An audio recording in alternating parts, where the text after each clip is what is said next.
Sea of Red, it's time for another Fireside Chat, the official podcast of Flames fans.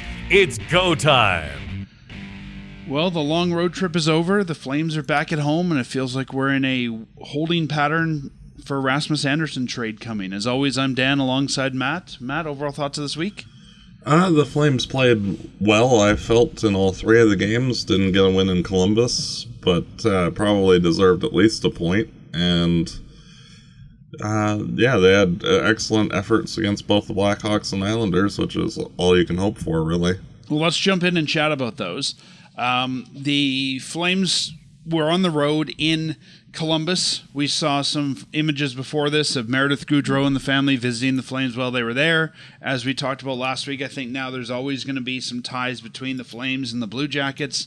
And this was also a weird game. Right before the game, the Blue Jackets changed their head coach, brought in Rick Bowness, and Rick Bowness gets his first win here with the Blue Jackets as they beat the Flames 5-3. Like you said, I didn't think it was a bad game for the Flames. You've talked a lot about the new coach bump, and I think that might have partly been what was going on here. Well, yeah, and you have to figure with Columbus, like, all the players on that team are like, oh, we actually have to try now. In addition to, new coach, we actually have to care, otherwise we might see our place in the lineup go away. So, seeing everybody playing hard for Columbus kind of made sense. Yeah, no, it's good to see the Flames not coming into a week, I think, especially on a long road trip like this with some of the emotions that we talked about with Johnny. I think that, to me anyways, it was good to see the Flames putting in what I thought was a close to 60-minute effort, because that hasn't been the case the week before. Mm-hmm. It was, I thought, a fairly good game. We saw Wolf and Net looking more like the way we expect Wolf to look again after, I think, some shaky games. So it was a good effort all the way around. Then the Flames... Yeah, and just a note, since the hiring of Bowness, the Blue Jackets have played 3 games and they have won all 3. So, that new coach bump seems to be firmly in effect. Rick Bowness is not the guy I would have expected to go there. No. If you said they're firing their coach and looking for a guy, I wouldn't have expected it to be Bowness. Yeah, and all of a sudden, from being dead last in the East, now they're only 4 points out of a playoff spot, and third in the Metro Division. So it wouldn't take very much for them to jump all the way back into a playoff spot. We've talked about that with the West as well, how close it is. The Flames then went to Chicago to finish up the road trip on the 15th, taking on the Chicago Blackhawks. As we know, they've had some challenges with the Blackhawks recently. So far this season, Chicago beat us 4-0 November 7th and 5-2 on November 18th. The Flames finally managed to get a win here on Backlund's shorthanded goal. With Cooley in net, it was a 3-1 Flames win. Kind of a weird game here to have 2 goals so quickly. Yeah. And in the first 5 minutes, we'd had both Sharon Govich and Foligno score. Yeah, and then the Backlund goal not that long after, and okay, that's it, we're done. Packing in, we're going home. And then the Sharon Govich goal, the Coronado goal way at the end, an empty netter. But yeah, the Backlund goal, I was surprised how long the Flames were able to ride that 2-1. Yeah, well, and Calgary definitely has a lot of experience grinding things out in 1-goal games, positively or negatively, so, I think that experience kind of helped them in this one. This is, of all the Calgary games that we've seen this year for the Flames and the Chicago Blackhawks, this is the one I kind of expect a Flames-Blackhawks game to look like. Mm-hmm. Yes. This is the one where I'm like, okay, this is, the Blackhawks are not a great team. This is kind of what I expect a not great Calgary Flames and a not great Chicago Blackhawks to look like. Yeah, exactly. And it's a couple of random goals and then, okay, that's it. Nobody can generate anything. We're done. Thanks. But, I didn't find it to be boring, though. No. How would you say it? Both of these teams were fairly evenly matched, and when those games happen, it tends to be a lot more interesting because neither team really has the advantage. And I believe this is the last game between these two teams. Yes, so. It is. Yeah, so the Chicago's won the series 2-1 this year. Yeah. And then on Saturday afternoon, the Calgary Flames come home, taking on the New York Islanders, a team that we only get to see here once a year. The Flames lead the series 1-0 now with their next game in March, as they got a big 4-2 win in this game. The Flames had Dustin Wolf back in net and almost scores a goal. Yeah, I was there yesterday, and like if the puck had landed flat, he would have scored. It rolled on him and shanked it just a little bit to the left, and we earlier this year were saying get good, Dustin, and it's like, well, you have a little bit more to go. Well, and Dustin even said in one of the media availables early that he can't do everything. He can't score all the goals too. Well, he could have at least scored one. Yep. I thought here despite the score, I didn't think a great Calgary Flames game, but I thought this was a very typical Calgary Flames game. Yeah, and to be fair, if the Flames were playing a better goaltender than David Riddick, I don't think that they would have scored 4 goals. I forgot that Riddick was even with the Islanders. Yeah, the only goal that really felt like a good goal that they would have scored either way was the Lomberg to Kirkland goal.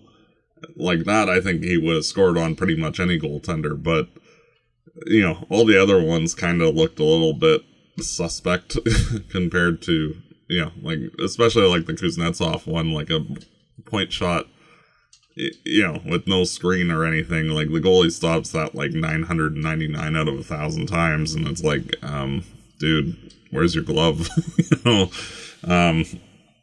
Nice shot by Kuzi, but that shouldn't have gone in. No, it shouldn't have. But you know what? It's a goal. You'll take it. And I guess I'd say it's David Riddick. He looked okay when he was here, but I think it shows how not good he was at the time for the Flames. And he didn't look great when he was with LA. He's a backup now for a reason. He's just a middling backup, which, there needs to be 64 goalies, and he is one of the top 64. That's it. Every time there's expansion, there's room for 2 more goalies in the league. Yeah. Good to see here Justin Kirkland gets his first of the year from Lomberg and Klapka, and also Sharon Govich now has 10. And for a guy who started slow this year, I think you and I have talked about the fact that I think Sharon Govich is really starting to come into his own. Yeah, and he's looking more like he'll hit the 20-goal mark again this year, probably. Yes, there's less time. We're past the halfway point, but he has been heating up lately. Yeah, I think he'll definitely go past. So with that now, the Calgary Flames are 48 games into their 82-game season. They have 21 wins, 23 losses, 4 overtime losses for a total of 46 points. So, putting up a couple points from where we've seen them last time. Still outside that wild card spot. The last wild card is 51 points for LA. So Calgary's still outside of that with Nashville and St. Louis above us. Chicago right below us at 45. Winnipeg at 44 and Vancouver at 37. We don't have to get into this again, but as we've talked about every week, as close to the bottom as they are to the wild card. Yeah, and I think that's how it's going to stay this season.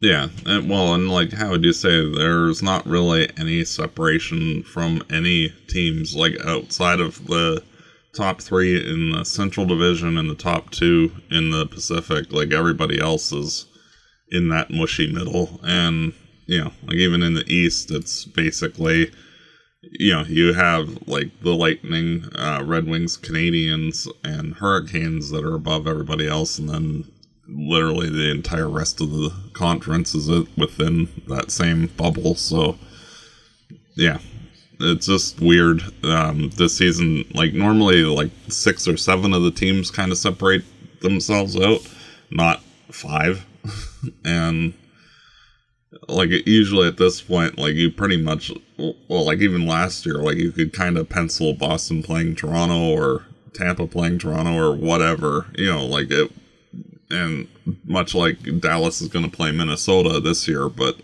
you'd have multiples of that kind of thing where exactly who's going to play who in the first round, in January, and just waiting to play out the clock. And like this year, who knows who could be in? Like literally, Winnipeg could still make the playoffs right now, or us, and like none of it makes any sense. Yeah, I mean we won't. It's doubtful on our account. We could make it, and as we've talked about, I really just hope that even if they do think they're going to make it, they don't trade their way into it. Yeah. Well, and like realistically, like if you look at like the goals for, goals against metric, like the only two terrible teams are St. Louis and Vancouver with -43 and -50.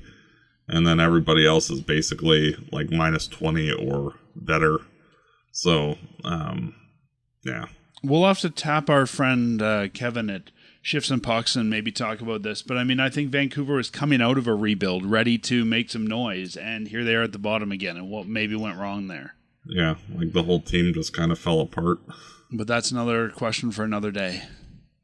Let's talk about some roster moves. So the Flames have been quite active, especially this weekend, but we saw William Stromgren get called up, played 3 games with the Flames. I thought he was fine for a call-up for 3 games. He's been sent down, and before the LA game, Matvei Gridin the Islanders game, the NY game, Matvei Gridin called back up to the Flames. He played, came up.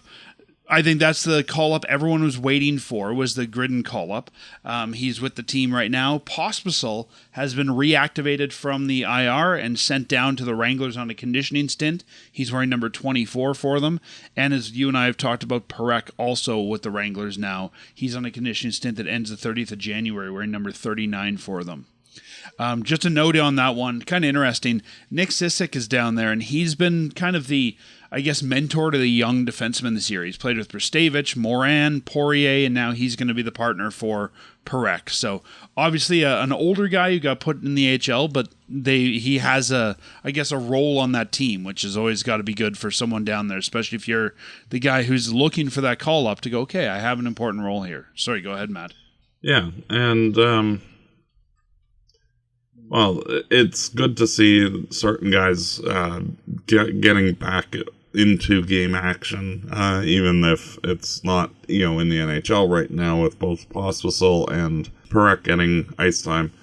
And, one thing that I noticed in the Islanders game, Matvei Gridin, he was actually throwing the body around quite a bit and made a few really good, smart plays offensively. None of them really, came, nothing really came of it, but it was nice to see the skill set, adding to the team. And like the person I was with, I said that, it's shows you kind of where the Flames are at, where the most talented player on the team is a 19-year-old kid who's played like 10 games.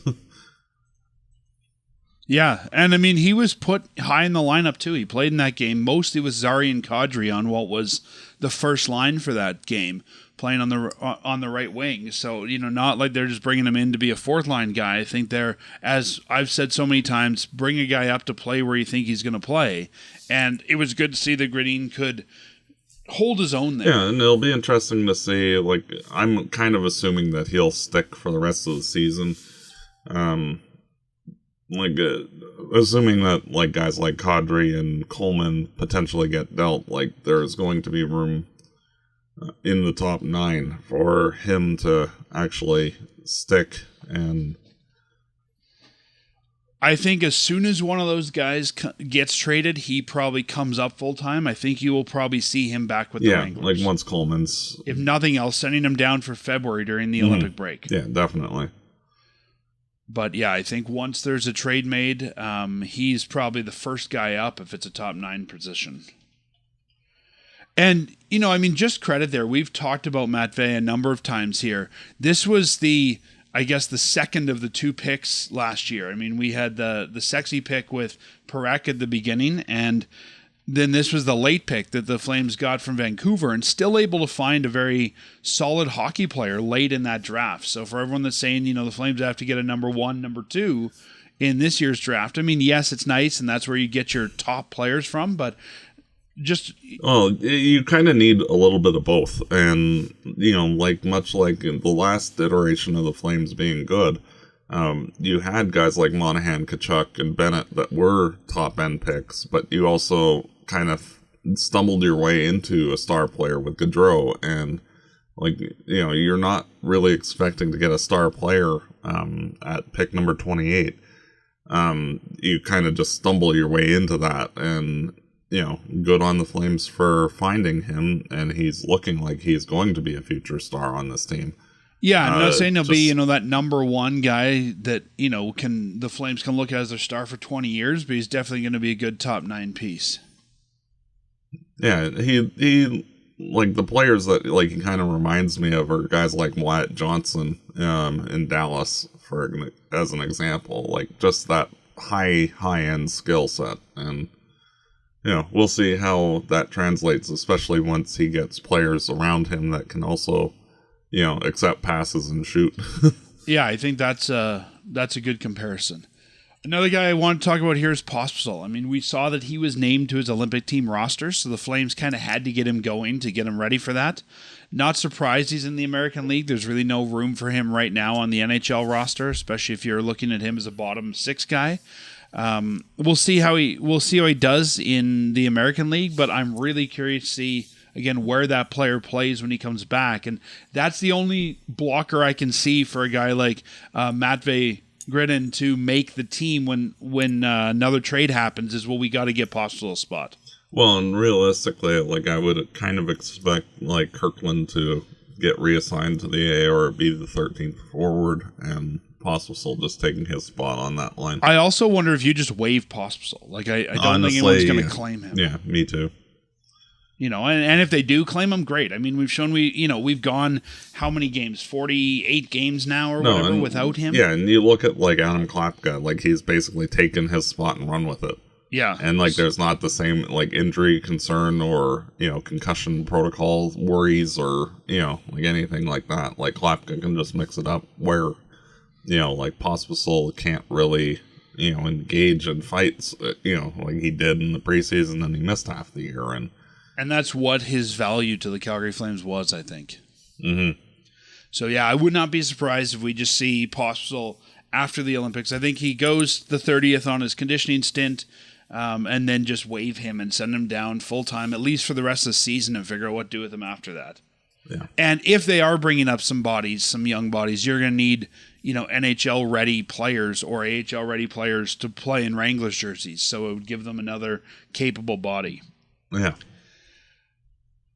Parekh, I mean, he cannot be.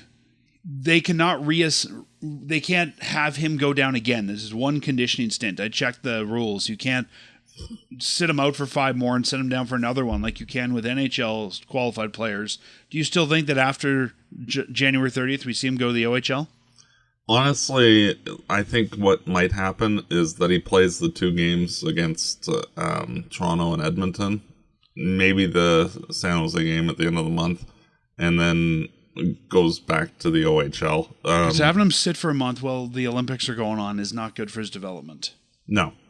And, I think, giving him, one, final taste this season of, the 3 games, and then, go have a good playoff run, I think that might be a viable thing. We'll see. Yeah, and I've said all year, and you've agreed a number of times, that I think the best place for Parekh is in the American League. We're about to see if we're right. I mean, he might go down there and he might still look out of place, sort of like he did in the NHL. I think we're about to see just where Parekh sort of, right now sits in the hierarchy of leagues. I mean, he's definitely not ECHL material. I don't know how well he's going to compete in the AHL, but we're about to find out. And I think it's going to be good for him and the development team to have that information. Well, and we saw that Andrew Basha was struggling in the AHL.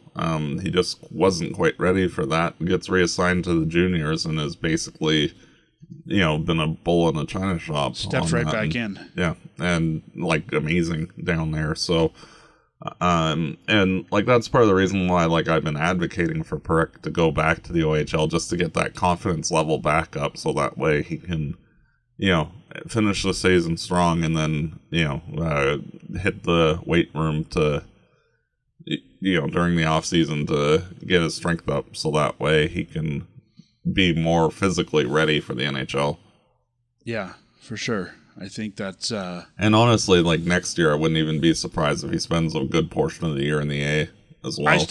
We've said this since the beginning of the year. I think he needs to get bigger to be an NHLer, and I think the best place for him, even though fans want him in a Flames jersey, is to start the year in the American League. Yeah. Because they stay there all year, but start the year there. Yeah, and it's one of those, like, you need to learn how to do all the fancy things that you're able to against men versus against kids. And it's harder because you don't have that time and space, and like you saw flashes of it early this season, but to be able to do those kind of things consistently, you need to know how to do it, and it takes some time. And whether Nick Sissick or someone else, I think there's value to the Flames either bringing in or using an existing veteran to pair him with someone who can be a little more defensively responsible of the two. Mm-hmm. Because I think that's one thing that Perek's going to have to learn in his game. And, let's be honest, if the Flames need a top six, Prstavich is probably the guy you call up if you're looking for an everyday NHLer at this point. And he's probably more ready to go NHL-wise than Perek is. Yeah, and, like, realistically, like, the Flames still have functionally 8 NHL defensemen at the moment. Like, you look at... like Pahal came in after not playing for forever and looked amazing as like a number 6, and you have Jake Bean, who should be back at some point, probably will be getting better during the Olympic break and ready to go. Might get assigned to the AHL for a conditioning stint too at some point. And like the Flames still, like, even if they trade Andersson, still have like 7 good bodies, and like the reported return potentially would see a guy like Mason Lohri come in, which would effectively just replace Andersson's spot in the lineup. So, like it's one of those where like there's no urgency or need to have Perek in the NHL. Yeah, it's fun to see him, but as we've always said, you can still see him. Just, go buy a ticket for the Wranglers instead of the Flames. Yeah. It's not or like the AHL deal, and you can watch all the games for the AHL. There you go. But if you want to see him in person, the OHL doesn't come through here, but I think next year you'll be able to see him play at the Saddledome in the afternoon instead of the evening. Yeah. Well, you were mentioning the Andersson deal, so let's talk about this. You were pretty sure last week that Andersson probably wouldn't be a Flame. We heard Pat Steinberg during the week say he was pretty sure that Andersson wouldn't be here 48 hours later, and it's more than that. Andersson is still a Flame. Andersson played in the game yesterday, which tells me the Flames probably aren't as far along with this as people think, because you're not going to want to get him hurt if he is. There's a lot of rumors swirling here, and I want to stay to rumors that are fairly, credible from credible sources. But what I heard on the Hockey Day in Canada broadcast from Elliot Friedman is that the Boston Bruins are the only team that are allowed to talk to Andersson about an extension. I think that, and we've said this all along, the Flames get much more if there is an extension as opposed to a rental. He said that Vegas, Dallas, and Toronto are the other teams that have been mentioned to be in there. And Matt, doing some digging online, I've seen a number of teams have said that, or a number of sources have said, as you said, Mason Lohri, a defenseman, and potentially Matthew Poitras coming back to the Flames in that deal. Yeah. Along with potentially Toronto's first. Yeah, and like that's kind of about the value that you would expect Andersson to get, is a defenseman that has some issues. Like Lohri is a very good offensive defenseman and kind of non-existent physically or defensively. Sounds like Zane Perek. Yes. So what this means, we're going to have to go get a whole bunch of stay-at-home guys to work with our kids. Well, Kuzi, you've got your spot on the team forever. Same with Paul. Enjoy having fun picking up from the mess. Can we reacquire Tanev? Yeah, basically. I think we're going to need to go get a third one that's like that. Just, it's like, Okay. Exactly. Maybe we can get Michael Stone out of retirement. Yeah, just make sure that like all of our centers are good defensively too. So hey, if the guy on the right goes haywire, just make sure that you're back enough. You always wanted to convert defensemen to forward. Maybe next year they'll put Backlund at D. Yep. There you go. New adventures for Michael Backlund. That's right. Yeah. He'll be on the defensive side, and he can play center when he needs to. Can you imagine a guy taking the face off and then sliding back to the defensive spot? That'd be so weird. No.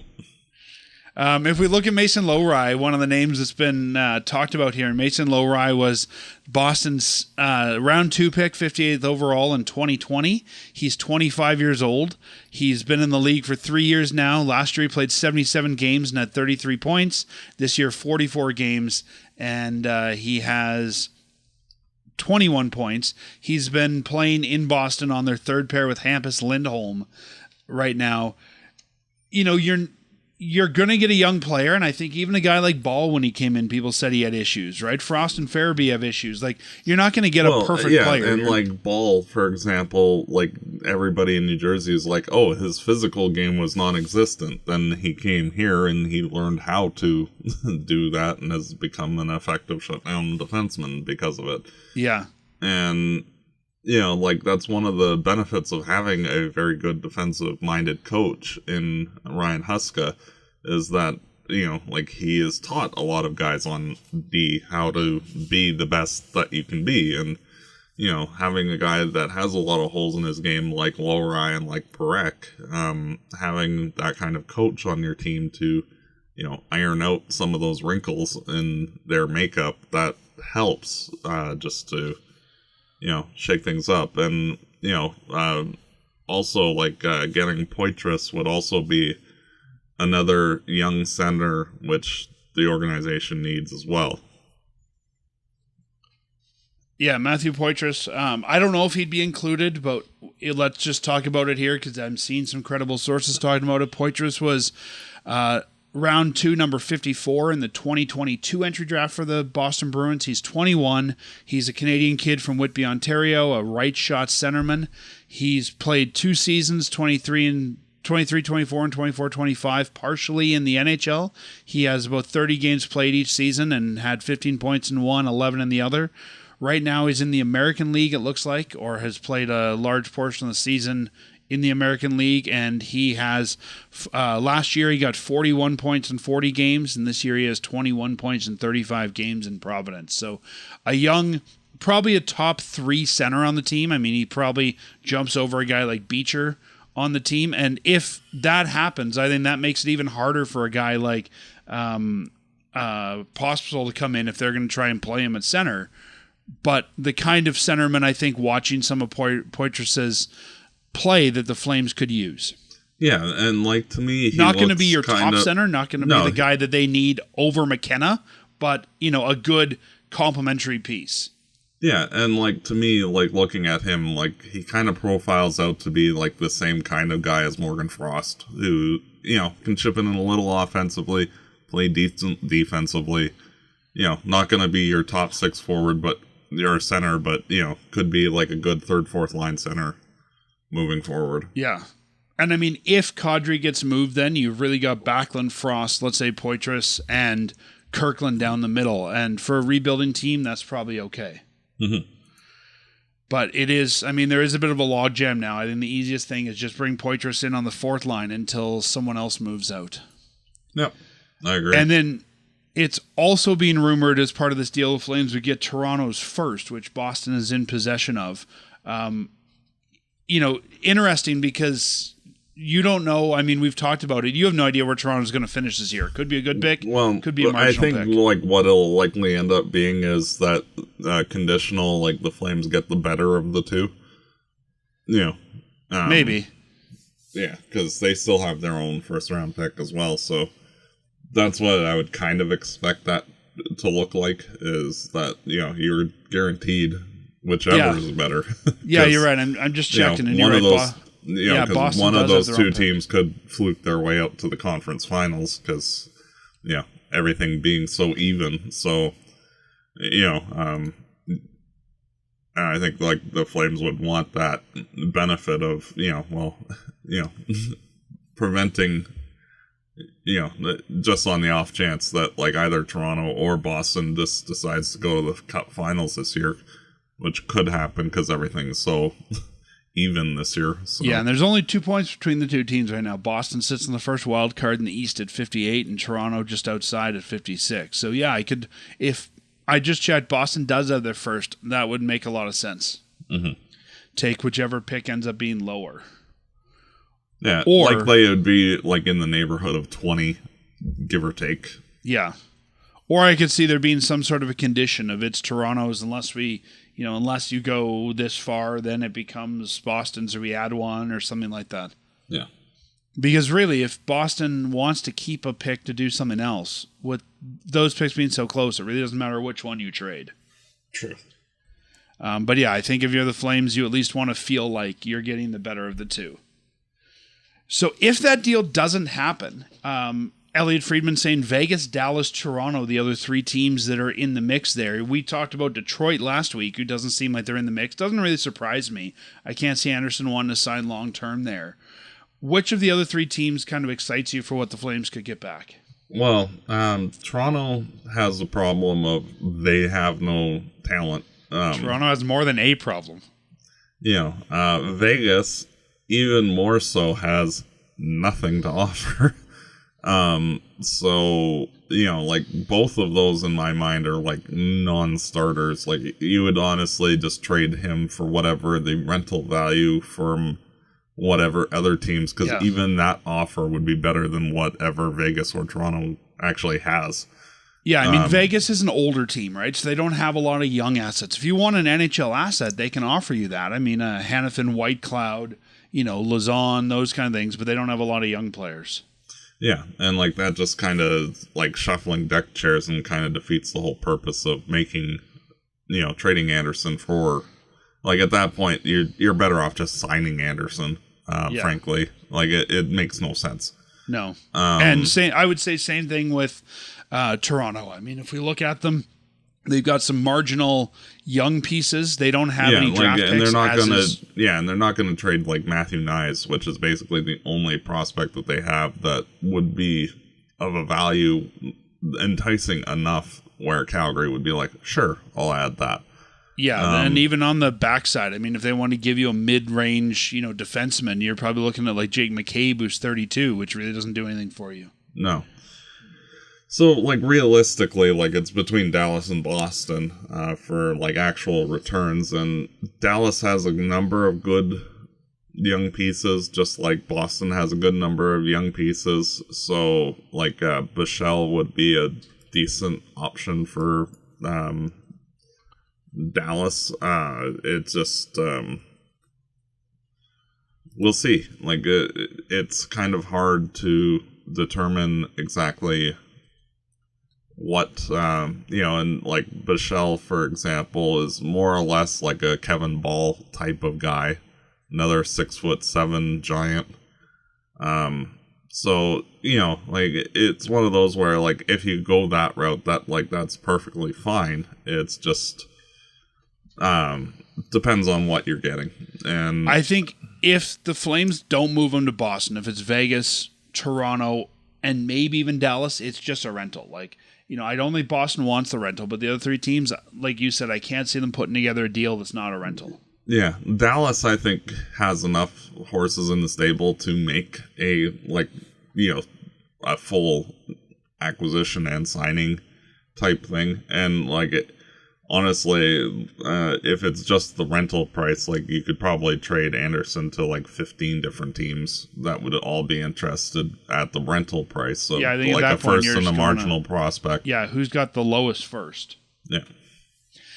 This name's been out there since before the season even started. What do you think the likelihood is that Calgary would swap Andersson for Jason Robertson and, maybe some assets going back and forth? I don't want Robertson, to be honest. Like, Robertson's a good offensive player, but in terms of, like, where the Flames are at in their development cycle, like, it's not going to help us. And like, yes, intrinsically, yes, we'll score more goals, but like we kind of need to develop our own guys in order to, and like adding scoring is kind of like the last thing you need to do in a rebuild.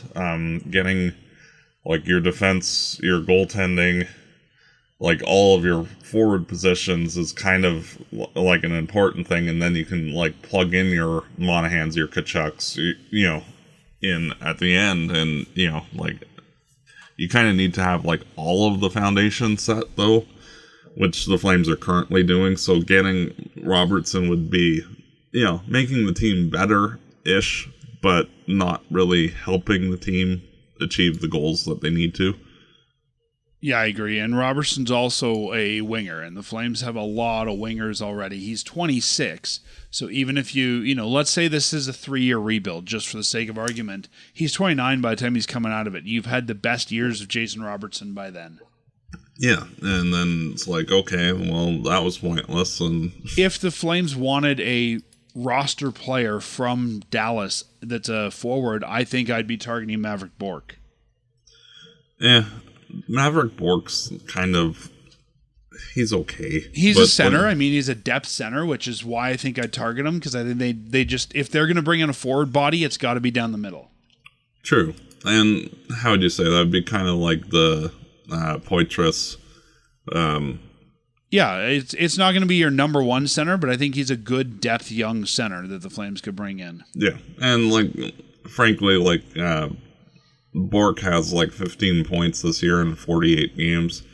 Only had like 25 points last year with Dallas, so he's okay. It'd basically be like getting like Connor Zary. Of that trade, but I could see that if you're targeting a young center with Dallas to be the guy you're asking to come back. Yeah, like if you got like say a first Bichelle and Bourque for Anderson under contract for 8 years, I think like that would be a fair return. Like we might have to add a little thing or two, but you want like Postol?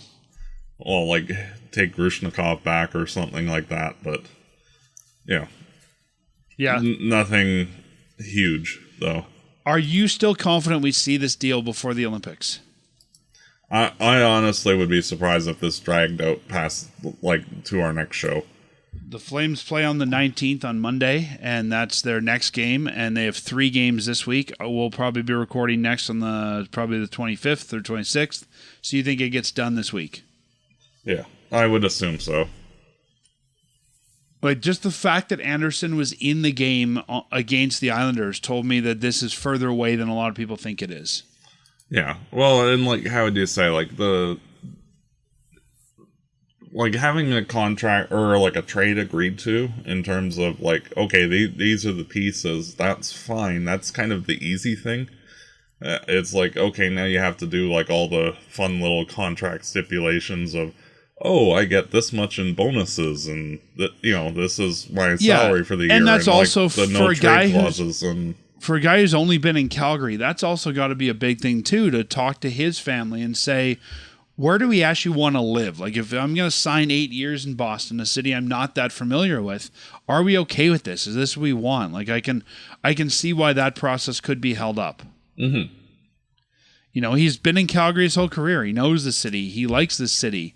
And now to say, hey, family, how would we feel about going 8 years in Boston? I mean, he can talk to Jerome. Jerome lived there for a while, but I can see where there's going to be a challenge just on the person side, not the hockey side, but the person side of that of, you know what, this is a big move for the Andersson family.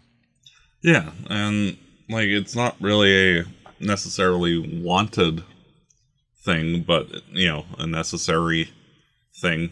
And yeah, and probably something. I mean, he knew it was coming. The family's probably been having those discussions for a while, I'd assume, because they had to know this was coming with the contract being over, at least the possibility. But also, I imagine the city's not that familiar with. It's not a Western city where he goes there 4 times a year. So who knows how comfortable he'd be moving to that new city. Well, let's move on from that, Matt. Interesting rumor that I saw on Twitter this week from a fairly credible source at DSB Hockey. I believe he's based out of Calgary here. He says that NHL and Fanatics are releasing City Edition like jerseys for 2026-27. We've seen the MLB and I think the NBA do their City Connect jerseys. And one of the things that he says is notable from what he's seen, the Flames will be losing Blasty, but will have a red third jersey. That's all he knows for now. And the Oilers going with black in that set. Now, it could be a one-year jersey like the reverse retro. But I'm also starting to wonder here, and you tell me what you think of this. The Flames, if they're not doing retro or if they want to explore an era, we've seen them go back to Blasty. We've seen them go back to the pedestal jerseys with their reverse retros. We now see them back in the 80s with their current home and away. The only jerseys they really haven't re-explored are the 04 red jerseys. Yeah. With the black C on them. They've kind of got black out of their main color scheme unless it's Blasty. What do you think the likelihood is that we would see something with a red jersey and a black C next year? Well, I would kind of expect that to be a very likely thing, but it's hard to say. And, especially considering, I kind of view the 04 Flames jerseys, the red ones, as, the best of all of the Flames jerseys throughout their history.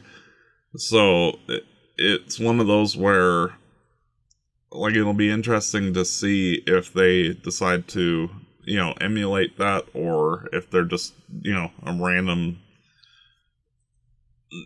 whatever jersey, like the black Toronto Blue Jays with the skyline, maybe the jersey will have, the saddle dome in the background with something or whatever. We've only ever had two jerseys. Well, one jersey didn't have the C, and that's the Blasty jersey. The Flames tried that weird jersey in with the script thing. Yeah, 13 to 16. It still had the flaming C, but said Calgary. I never see those at the Dome. I don't think anybody liked that jersey. No, I don't know anyone that owns one. You probably do. I think I do, but I don't know where the heck it is. There were some interesting elements of it, but I think this marketplace has shown if it's not the C, it's going to be hard to get it over with the fans. And we did in 2021, we did see them wear the old black C as their third, right? That was when they were still wearing their sort of their old, I guess it was, I'm losing track of the time, the Adidas or the Reebok style with the vertical stripes. But if they're going to do a red third jersey, I don't think you have much other choice unless you want to go with a black C. Yeah. The only thing you could do is, and we're seeing it more in other sports, you could go red C on red jersey and do a black outline, which the Flames have never done, but I don't think that's going to look good. So I'm also predicting, and it probably won't be next year, but my guess is, I think next year they'll probably have some sort of a patch for, goodbye to the Saddle Dome, and I'm expecting a full jersey revamp when they get to the new building. Now, you were just mentioning Toronto. Okay, here's an interesting idea. Toronto kind of has their skyline on it. What if the Flames' third was a Saddle Dome tribute jersey? That would be a neat thing. Instead of having the Calgary on it, what if you had the Saddle Dome shape, which has kind of become the logo of it? You'd only be able to wear it at home because it doesn't make any sense to pay tribute to the Saddle Dome on the road. But, I think that's the only other thing I could see them doing if they're getting rid of Blasty, would be doing some sort of a tribute to the Saddle Dome. Yeah, I don't know if I want a whole jersey for it. I think I'd rather just have a patch for that. But yeah, it would make a lot more sense for the shoulder patch to be that, and something else like the skyline or whatever. Yeah, because the Flames don't really have shoulder patches right now. Yeah. So, I could totally see that happening. I think you would probably sell more of them, too, because then the average fan would buy a $30 patch as opposed to a $200 jersey. But that's the only other thing, if they want to do kind of a City Connect style, that you could do something Saddle Dome based. Mm-hmm. And I bet at the end of the year you could sell a lot of those too, right? You could probably, have the players sign them or have alumni sign them or, things like that and sell those off at auction for charity. I bet you can make some decent coin on that. For sure. So, but what do you think about the prediction that in the new building, the Flames probably get a whole new kit? Honestly, when they went back to the 1980s jerseys, you and I were both like, well, yeah, it makes sense, but it's kind of like I am whelmed, not like over or underwhelmed. I'm just appropriately whelmed. Yes, and like there are so many fun and interesting things that you can do with the Flames jersey that yeah, it seemed like kind of like the boring way to go about it was to go back to the 80s. Well, and that was also an era in the NHL and in sport in general, I'd say, where retro was the hot thing. Yeah, but now, like, I honestly, like, I would like to see something new, something different, and hopefully it's not bad. Yeah, and I mean, we haven't seen Fanatics take over and create a bunch of new jerseys like we've seen with the other jersey providers in the past. But I would be okay if the Flames wanted to try a new concept, something more modern. I'm sick of this throwback. Let's all throw back to the past or create stuff that looks like it's from the past that it never was, like the 03 or the 2023 Heritage Classic jerseys. Let's create something modern. Let's create something that moves the Flames in the next generation. Yeah.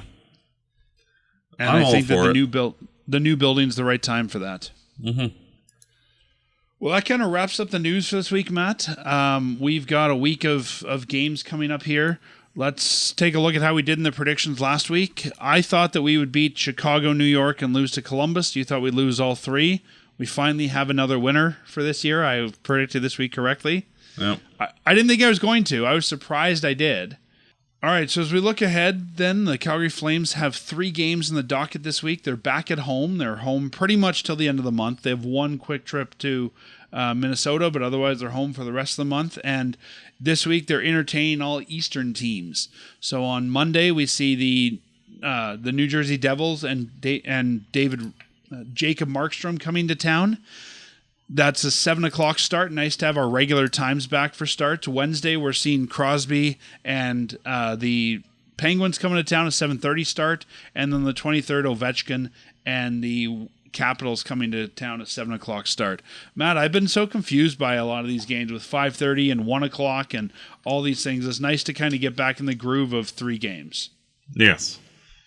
But we can't get too used to it because in the week after, we have a 6, a 6, and a 2. Yeah. So, how do you think this week's going to break down? I think that we beat New Jersey and then lose the other 2. So you think they beat Jersey and they lose to the Penguins and the Pittsburgh and Washington? Why do you think they're going to lose those 2? I think after us beating Pittsburgh, that they'll kind of want some revenge on us for that, and we don't usually do well against Washington, so just figure, count it as a loss. Where do you play Riddick? Or sorry, not Riddick. I'm looking back at the Islanders stats and thinking about backup goaltenders here. Where do you play Cooley? Cooley, probably the Pittsburgh game. Do you see Wolf playing the whole week? Or the Capitals game? Because we tend to see that he doesn't do well when he gets a lot of work. He needs that break, it seems. Yeah. That's why I'm figuring either the Pittsburgh or the Washington game. Yeah, and then they've got a 3-day break. I mean, they have the Ducks on Sunday, and then they have a 3-day break. So I think it'd be feasible to save and play Cooley Washington, give Wolf the Ducks game, and then give Wolf 3 days off before he plays again. So I'm going to say you play Cooley in Washington, and I think the Flames will beat New Jersey. I want to see them light up Markstrom, though I don't think it'll happen. I think it'll be a fairly low-scoring event. And I'm going to say they beat Washington and lose to Pittsburgh. So I'm going to give them the wins on the corners. They're going to get the 2 against New Jersey, the 2 against Washington, and lose to Pittsburgh. So that'll be the prediction I'll lock in for this week. You and I, as usual, on very different ends of this.